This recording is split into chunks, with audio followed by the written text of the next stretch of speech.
Okay, so today we've got a pretty fun subject. It's nothing like in particular. It's a character. We're talking about Pariston, the troll of Hunter x Hunter. Where do we start with this guy? So, He has great entertainment value. He does. I think he functions in a similar way that Hisoka does, but without all the violence. Like, they're both characters that are designed to cause chaos within the plot. Something that can become a problem in storytelling is when a story it like follows a pattern of logic.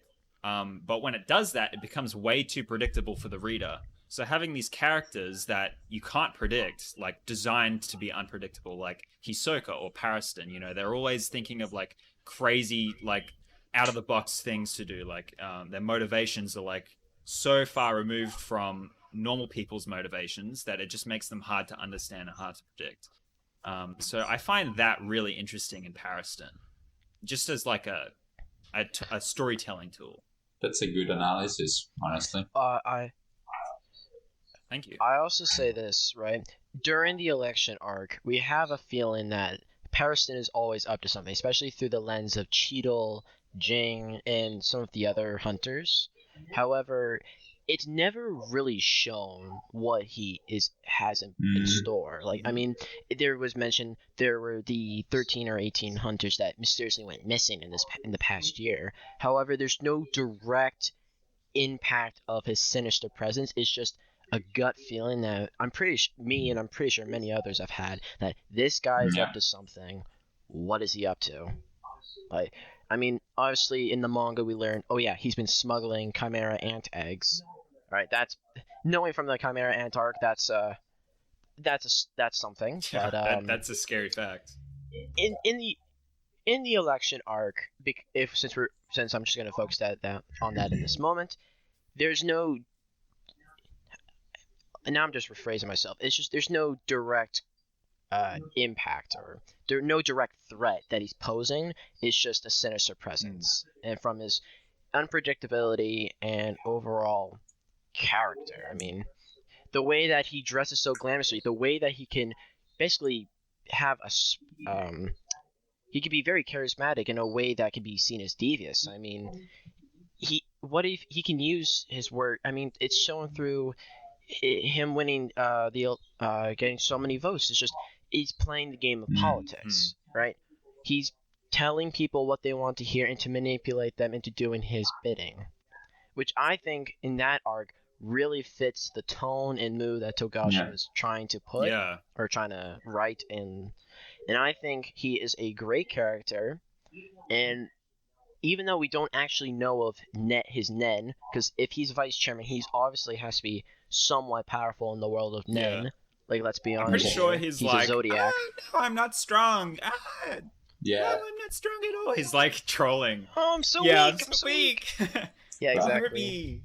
It just makes him look more powerful also when we don't really know. Yeah. Yeah.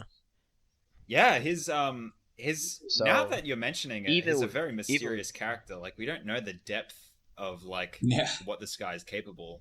Like, we just get like this info bomb dropped on us that he smuggled all these chimera ants, and it makes you think, like, what the hell else has this guy been up to, like, all these years that has been the vice chairman? Like, it's crazy to think to about. that point, I remember a passage or like something they talk about, that the number of deaths like has risen ever since he became like a hunter.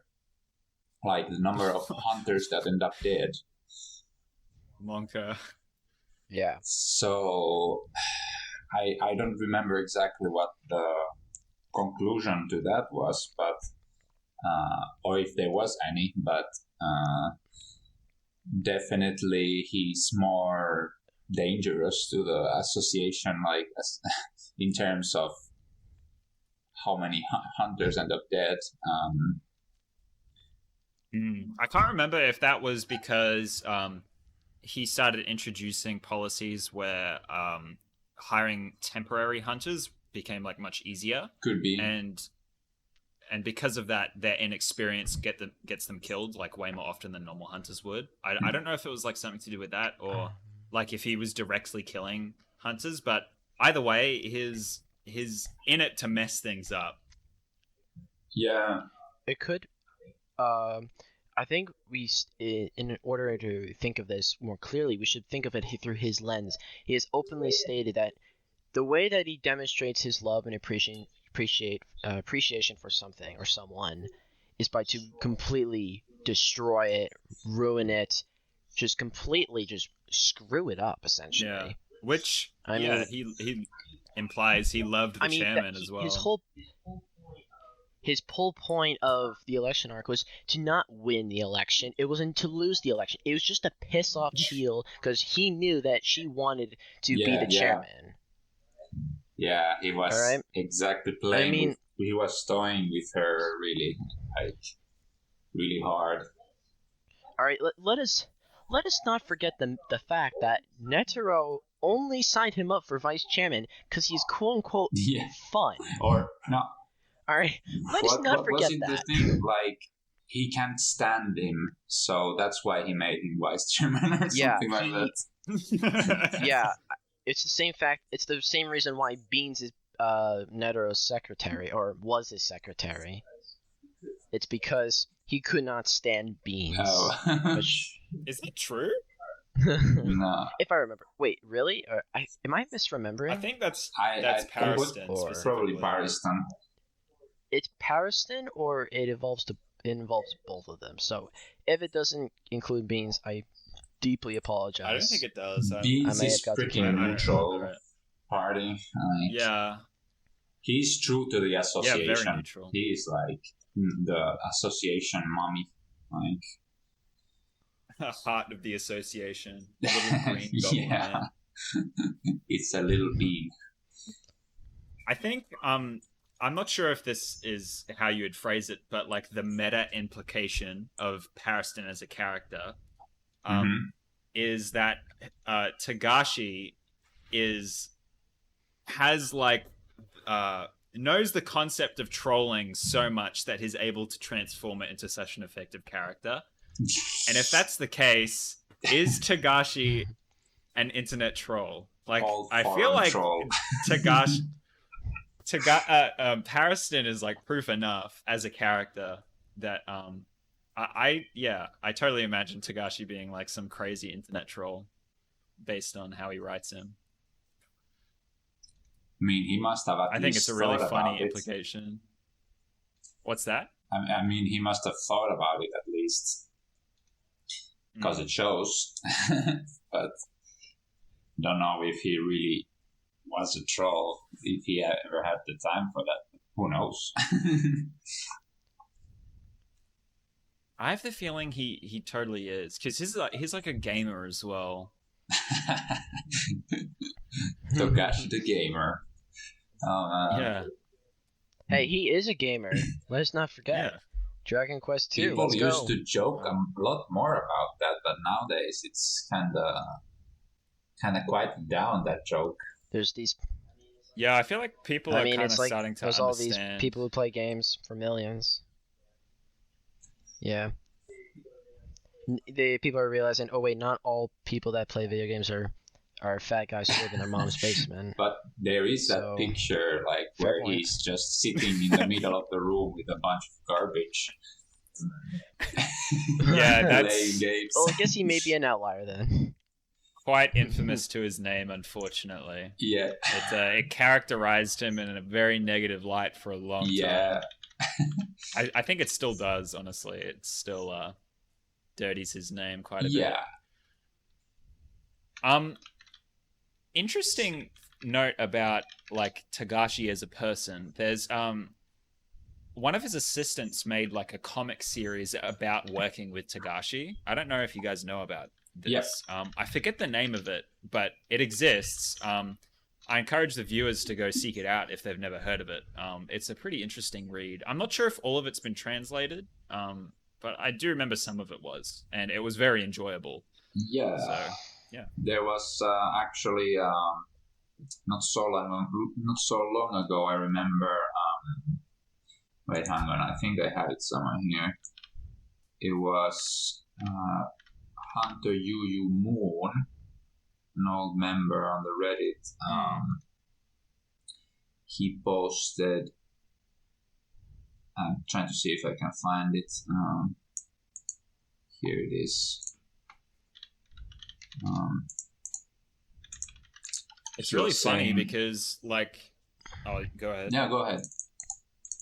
I was just gonna say, Togashi is, I don't know. The word in my head is predicted, but that's not the word. Portrayed. It's close. It's basically portrayed, as like a really kind of dirty old guy, like a guy who just doesn't give a rip most of the time. Like, it's quite funny. Like, I'm not trusting it as like a true interpretation of Togashi's character, but having that kind of light, like him shown that way, in this manga is really, really funny to imagine. Honestly, like, it makes sense knowing, like, the infamous trash pick. Yeah. Yeah. Posted by Hunter Yu Moon. This little. We can put it in the video. It's It was about like why he would never let assistant draw his characters, and that's just one instance in the whole little manga that his assistant wrote about Togashi. And yeah, it was an interesting post. Anything else on Pariston? Oh, how could we forget? Sorry? There's an infamous theory about Pariston. Oh, right. And it's that Go ahead. He has the ability to change genders, or I don't know if it's even an ability. He could just like dress up really effectively as a woman. The theory is that he is this other character that appears in Kurapika's memories, Sheila, the person who brought what's it called? Do you know the Dino Hunter? Was that what it is? Something about, I think, The Adventures of D Hunter or something. Basically, this character's like the catalyst for Kurapika and Pairo wanting to explore the world. The basis of the theory, from what I remember, it's not very strong. It mostly comes from the way that Sheila is drawn.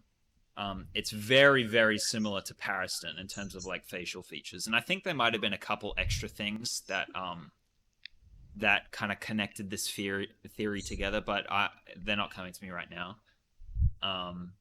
But yeah, that's a really interesting concept to me, that Pariston is also Sheila.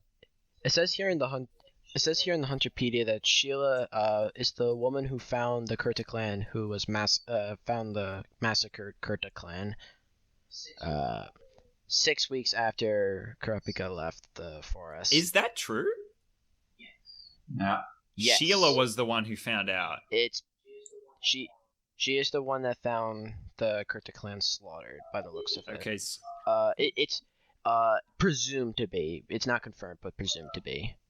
But the theory, part of the theory is Sheila didn't get lost in the woods, but was searching the area for the Kurta clan. I'm skimming over this Reddit post. It's a really, really long one. Obviously I can't read through it all now because we're in the middle of a podcast, but I don't know, maybe we can link this with the episode and absolutely, yeah, check this out. Yeah, it's a very interesting read. come back to this? I was thinking about like Pariston and like we were talking about his motivation, but it's like fairly mystery, right? But we know at least that he feels loved when people hate him, right? So I was thinking that the reason why he goes through all that trouble to make Cheeto and the Zodiacs, just he wants to feel like hated or loved in this case. He goes to all that length because of that. And funny thing also is because he really, I don't know if it's like if he really thinks like this, but like in the end when they had their battle with Cheeto, and then when he resigned, and he says that don't make the association boring, and that really like is like Netero's kind of style, like. So it's interesting to me that Pariston is still does have that fun factor. He does have the chairman's kind of will in that sense. It's interesting to think about. Yeah, it's like an extra bump in his like dimensionality as a character. Yeah, like he has the he wants to feel hated to feel loved or whatever. That made me think of destroy inverted feelings. The things that made me think of quite specifically how you call it, like characters like Jing and Pariston and Netero. They're so like beyond like human comprehension by this point, you know, or like they have mastered life in such a way, basically, or like how to advance in society or whatever, that they don't really care anymore. They can do whatever they want. So the way they have fun is by like doing all of these games, you know?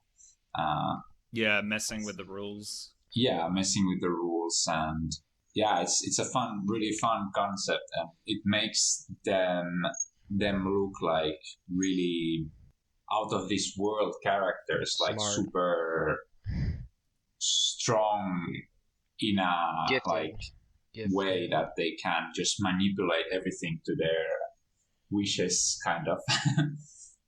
Yeah.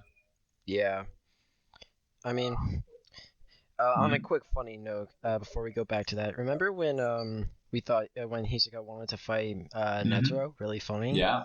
Remember that? That's kind of cringe now. Oh. That was kind of cringe. Hisoka wasn't reading the room. But I want to fight you. Alright, then you may leave now. Alright, piss off. Bye-bye. Stay mad. Another one of these people who dare challenge my authority. Very well. Crushes him like an ant. Pairo was such a good character. Yeah, truly. I mean, probably wouldn't even needed the Buddha Vista or whatever you call it. Maybe even not. Yeah. The 100 type Guadavin Bodhisattva. That's a long name. I mean, yeah. Netero's an enigma if you really think about it. I mean, he has a Darwinist approach to his teachings, like survival of the fittest and such. Like, I mean, that's how the Hunter exam. I mean, you saw like when Gon and Hanzo were in their in the final exam. I mean, Hanzo was just basically beating Gon relentlessly. Right? Everyone was like, cringing at the fact that, oh my god, this child is getting beaten by a ninja. Shh, don't tell anybody that. But he's a ninja. Freaking so. I'm not supposed to tell anybody this, but I'm a ninja. Shh. Don't tell me. I'm so glad. But yeah, I mean, a character in the Succession. Anyway, go ahead. Yeah. Netero was the only one there, just blank face, just looking at Gon taking the beating, and he's probably thinking, you know what? Survival of the fittest. If this kid really wants to be a hunter, he needs to prove that he can survive. Yeah, I think you've got a point. I mean, it's pretty consistent, like throughout Netero's kind of actions, whether it's like the way he's influenced how the hunter exam works, or like how he fought Meruem in the very end. It's all about you're right. Yeah, whoever's strongest takes the cup home, kind of thing. Yeah, I'm not sure if it like perfectly captures him. No, I wouldn't say it perfectly does. I mean, honestly, Netero can show compassion. Don't get me wrong, but I mean, how in his teachings, we could say, not him always personally, even though personally, like in personality was, he does seem a bit Darwinist, whether it's in combat or social Darwinism. But I mean, I think I stand by what I might claim. He is Darwinist in nature. I think at least in the way he runs the association, he's Darwinist. Then outside of the association, just the way he trained, I guess. Well, I guess it there is like some element of Darwinism in like his the way he trained for so long and his purpose for training, just or the like training for the prayer motions was just to thank for the martial arts, right? Yeah. Yeah, he's kind of hard to pin down. I'm not sure if it's just because of like not having the proper lexicon or something, but yeah, there's a lot to that kind of goes into Netero's character, I think. Like fully understanding the way he was acting in like the Chimera Ant arc. Yeah. I think that would be interesting to kind of break down and kind of figure out, okay, what is his main what's driving him, kind of thing. He's a very proud man he's very proud of his species, the humans. I mean, didn't he say to like Meruem right before he detonated the bomb, never underestimate humans or something like that? But I think never underestimate the power. I think he meant that more as humanity. Yeah, I think he meant that more as humanity as a whole when he said that. Yeah, that's what I'm saying. I didn't say him personally, but I'm saying as humanity, the species of humans.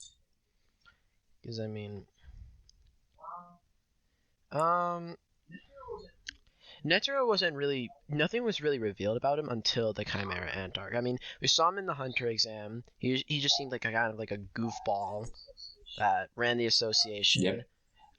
In Heaven's Arena, we didn't see him. In York New, we didn't really see him. In Great Island, I don't think we saw him. In the Chimera Ant arc, through the flashbacks of him, let's say, practicing the martial arts, we start to get an actual look into his character and his psyche. And then he was killed by Meruem before we could learn any more. But I mean, through what we've seen, I would say that it's enough to make a solid statement. A solid statement of his character. I think his arc was really good. Amazing, honestly. Yeah, there's a lot to delve into. When I was first watching, I was not expecting something like that to pop up from Hunter x Hunter. No. Yeah. Yeah, I was I mean, a scene that really popped out that reminded me of Netero's is obviously his entire fight with Meruem is something to be remembered, regardless of whether it's manga or anime. I mean, in the anime, I think they did an amazing job animating it due to the name anime. But I think is that right before he blows up the bomb, like when he's talking about like what the scene I was mentioning a moment ago, like with the skull behind him, it really shows like the devastation and the cruelty of humanity through evolution. I mean, if you think about it like that, I mean, we went from being cavemen with sticks and stones to nuclear weapons that are capable of destroying the entirety of the planet. I mean, to destroy each other, destroy all life or potential or possibilities of life. And it depends on the few who control it that and their morals and how they view things is how it'll dictate the lives of billions, regardless if it's humans. Yeah, I can see what you mean. Yeah. So, I don't know. That's just I think there's many ways to look at it. It's just not just one.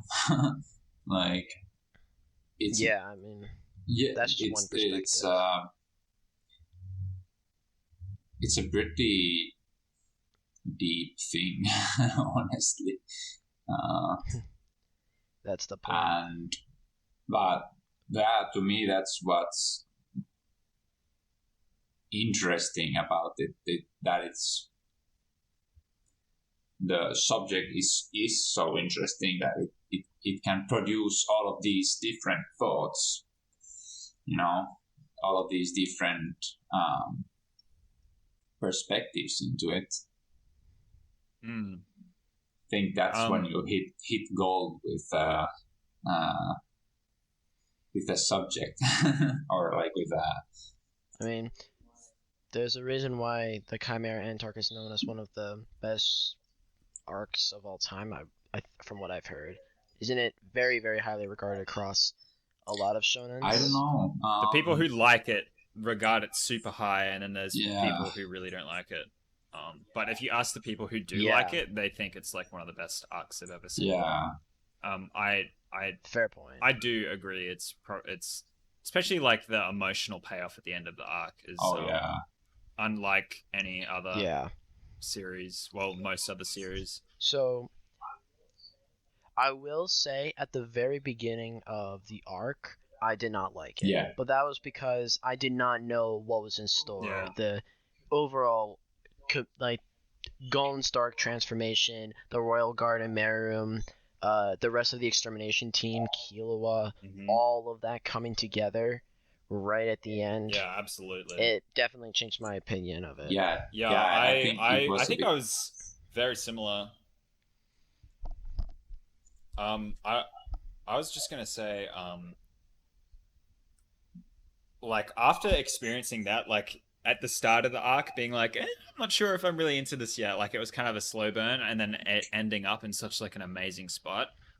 It definitely led to me trusting Togashi as a writer a lot more.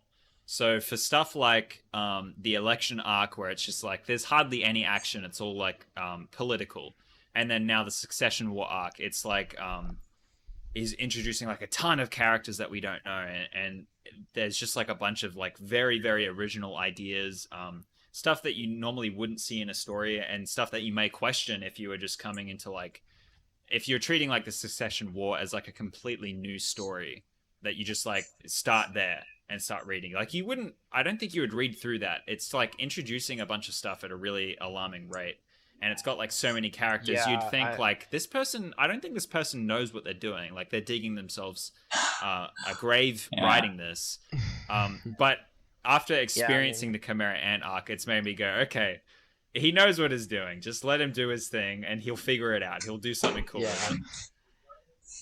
Regarding the Succession War, it is very wordy, and for that reason, I have had to reread it multiple times. And even then, I still do not have a perfect 100% understanding, unlike some of the other arcs. But if Togashi ever returns and finishes the arc, I think it definitely has the potential of being the best arc in Hunter x Hunter. If he does something, it's truly the best. If he does something interesting with Kurapika, like if he progresses Kurapika's character in like a really unexpected, enjoyable way, I would agree. I think this arc could be just like absolutely incredible. If it just turns out to be something that resolves with like the prince's conflict closing, and then maybe something to do with the Phantom Troop, without involving Kurapika that much, I think it would be like really enjoyable, yeah, but I don't think it'd stand up to the level of the Chimera Ant. So we'll see. No, so the thing with it is that through what I've read, I mean, Kurapika is already a huge part of the story. Regardless, I mean, first off, the whole reason why Kurapika is on board, Serdnik has the remaining Scarlet Eyes and supposedly Pairo's head. So already he has to have some involvement. Second off, especially the Phantom Troop that's now on board, that's another.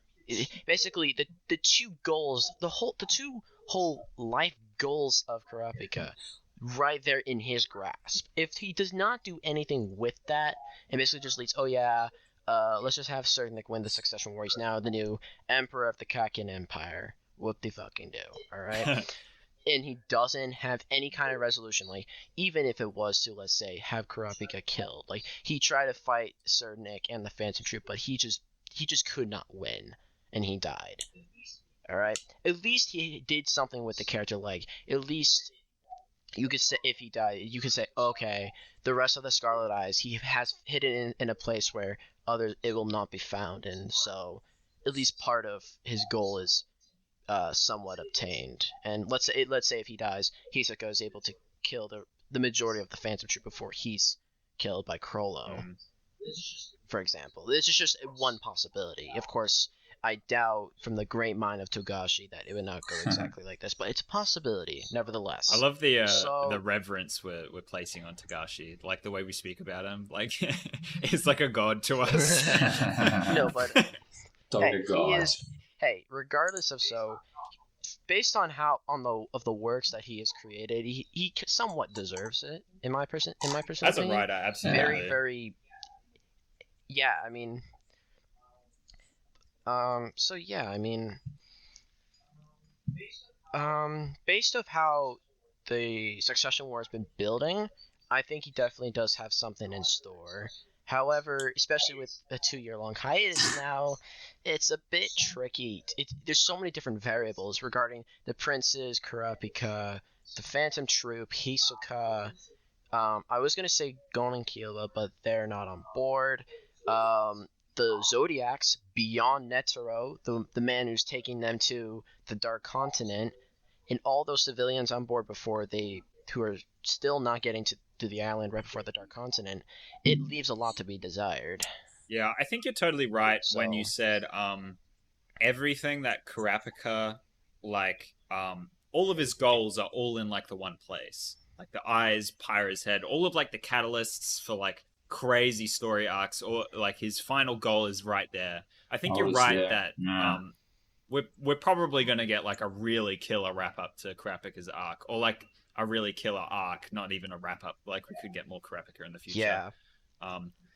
But yeah, I think you're right. And we do just have to trust in the Lord, prayer stance. Exactly. So I've got a question for you guys. All right? Ooh. In your opinion, based off how the Succession War is going, do you think it's going to be the final arc of Hunter x Hunter? Do you think there's going to be anything after this? Right? Regarding, okay, so let's say the Succession War wraps up, all right? Regardless of how it ends, all right? There's still many factors to consider. Gon is still at Whale Island, from what we know. No Nen. Jin and Pariston are with their group, doing whatever. Beyond and the other Zodiacs and all the princes are either at the Dark Continent or still on their way. I mean, it can go in many different directions, or it can be left on.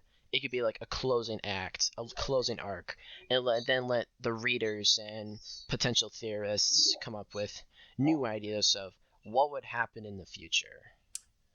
If I was looking specifically at the material of the manga that we have right now, I would guess yes, we're getting more arcs in the future, like even multiple maybe. I like an average guess would probably be like, yeah, one more big arc after this one, and then the story wraps up. Knowing Togashi though, like his health, we could see it as like a final arc just because of his health situation, which would be very unfortunate.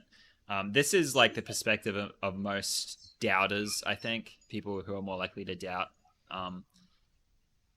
would say that the series would come to a close after this arc, or maybe even before this arc finishes, like kind of similar to Yu Yu Hakusho. Like we get like a real rushed closing just to get like the project out of his hands kind of thing. But I'm a believer. Okay, we're getting an arc after this one, believers. And it's going to be excellent. It's going to be a bunch of Dark Continent stuff. We're going to get a bunch of characters wrapping up. We're going to get a bunch of questions answered. It's going to be legendary. It's going to be the best thing ever, and I can't wait to see it. Indeed. I drink to that. Cheers, bro. I'll drink to that. So, what about you, Gil? Yeah, I don't remember where this information came from, but yeah, along the same lines that that there's still like in the works, like after the Succession War, there is like the Dark Continent arc, and then there's maybe one smaller arc to wrap things up. I don't remember. Maybe it was just some user like talking out of their ass or something, but it could be that there was some sort of interview or something. I don't know. I don't want to start a weird ass rumor, but about this. But yeah, I believe there is going to be a DC arc and maybe one more like wrap up arc, and then he's gonna be done with it. Okay. When that's gonna happen, I don't know. Hopefully he can start like popping up those chapters at some point. Maybe he's taking the time to heal properly, and maybe he'll be able to pop more than 10 chapters per year at some point. Yeah, that's the hopeful stance. Yeah. I have heard that, isn't it true that Togashi's wife, who's the creator of Sailor Moon, right? Yep. Yeah. Alright. I've heard that Togashi's been teaching her how to read and write. Write and draw Hunter x Hunter characters in its style in case of some unfortunate health condition is to come to Togashi. Do you think that if Togashi wanted to pass, do you think his wife would? I don't know where that rumor has popped up, but yeah, it's been a rumor. Yeah. I think the speculation came from her involvement in a couple of the recent chapters. Like she drew a couple of the pages, I think. Oh, right.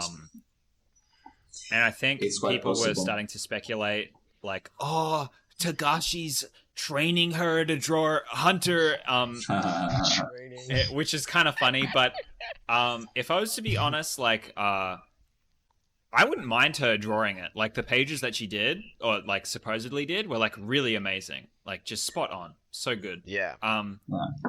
In terms of like writing the story, though, no, I don't think anybody could do it like Togashi can. Like, unless he's written out the whole script, like his hermiting away and he's writing it right now, and he has like the whole script ready for somebody else to draw. Yeah. Like, there's no way anybody could pick up Hunter like he does. No one else can do Hunter justice other than Togashi himself.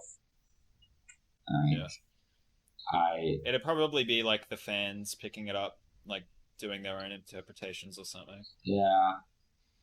Yeah. Even I don't know what you guys think about Sui Ishida.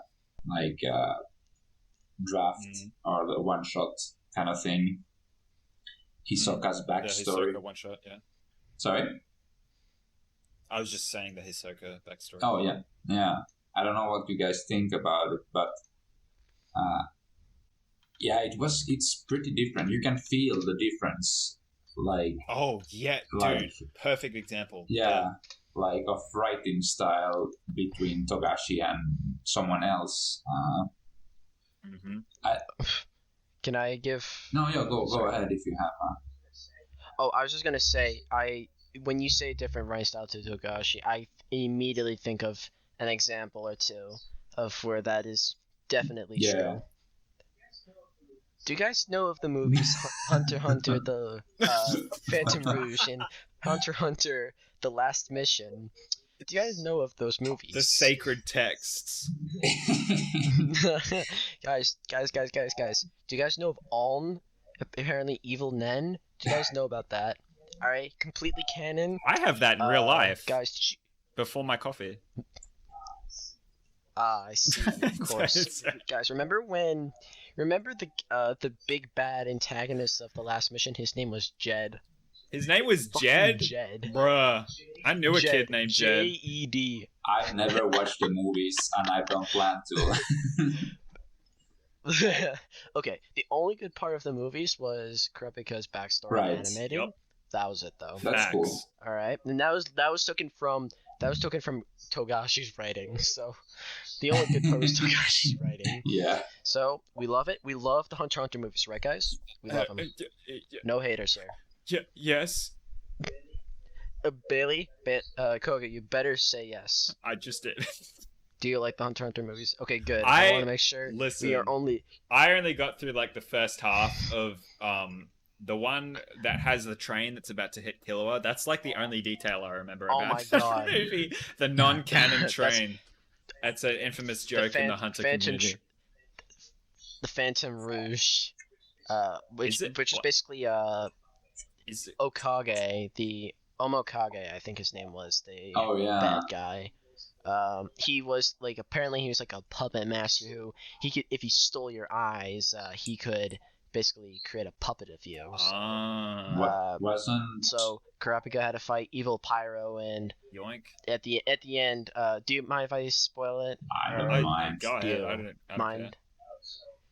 Oh, so at the end of Phantom Rouge, Kurapika had to fight an evil version of Pairo who wanted to kill him, while Lario, Gong, Killua, and Hisoka fought evil members of some of the Phantom Troop, like Crollo, Machi, Phaeton, Franklin, Nobunaga. I forget the others, to be honest. It's so forgettable.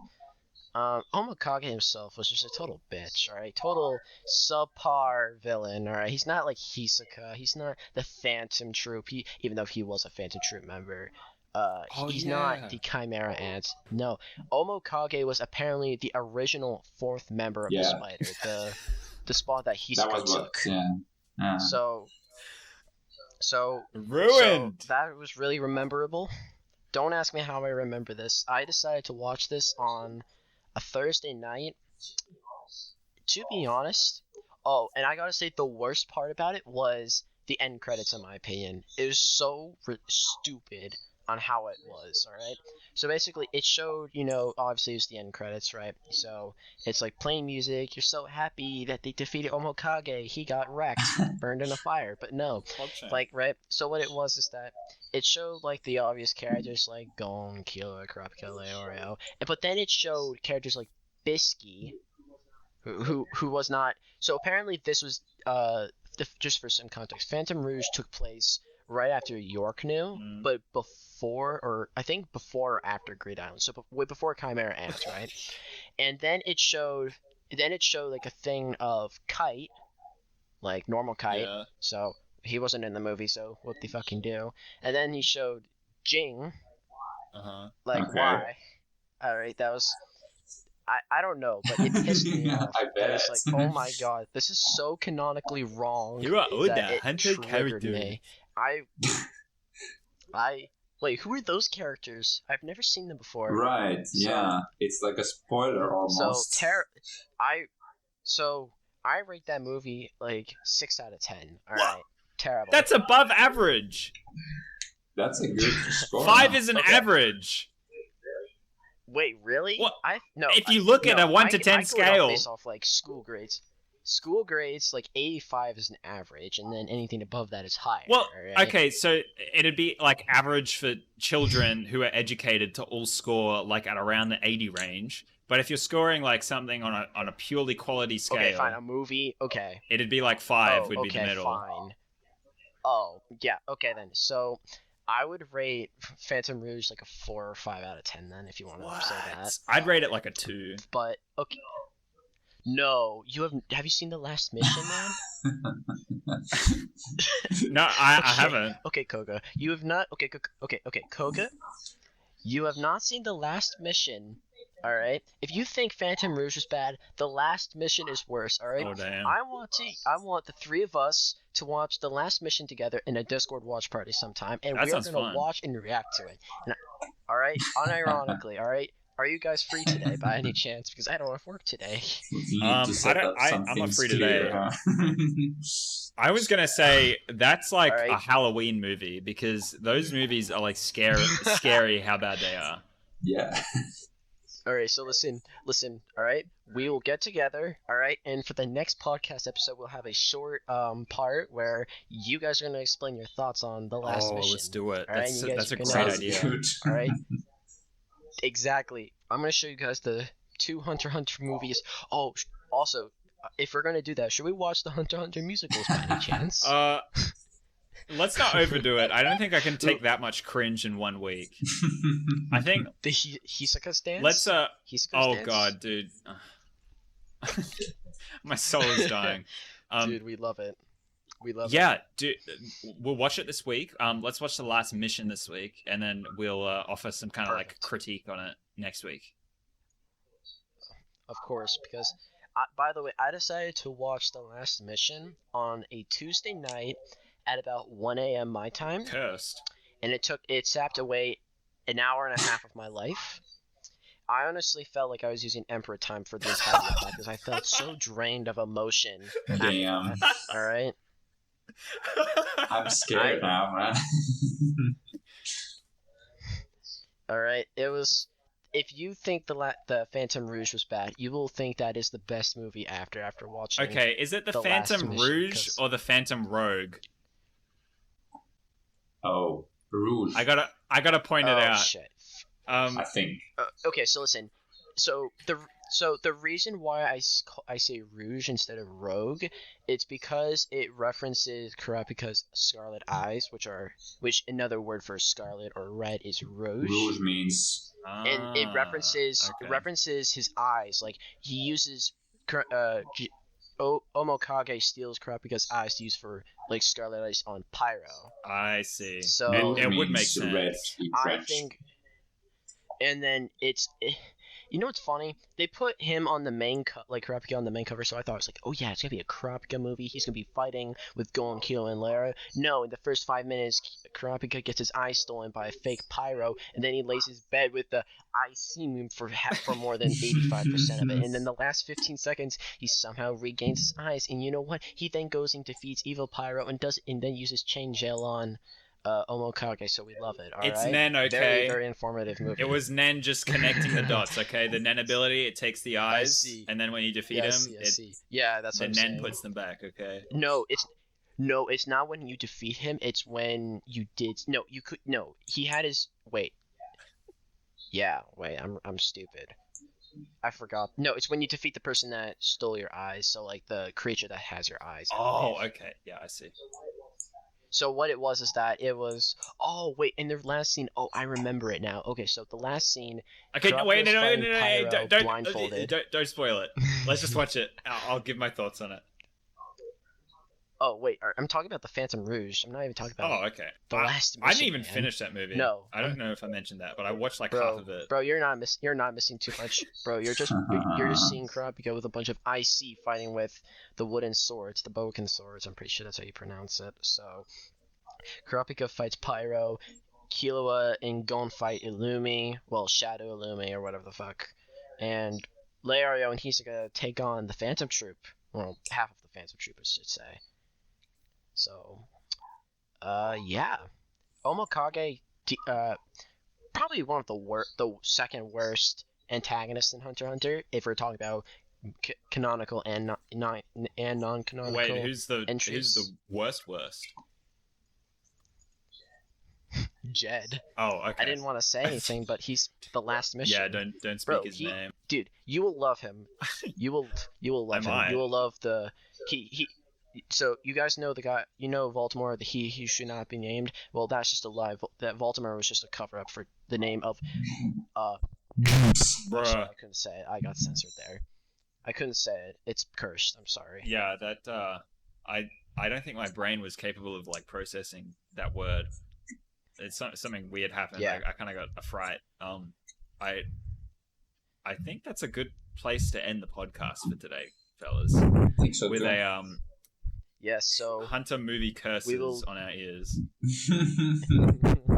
Indeed. So I will take you guys on the dangerous journey of the last mission I'm excited. within the next week or so. All right, I feel scared. Discord watch party 1080p. Oh, Let's go. let's go. Discord Nitro. Let's go. Let's set that up actually. What? We'll do it after the podcast.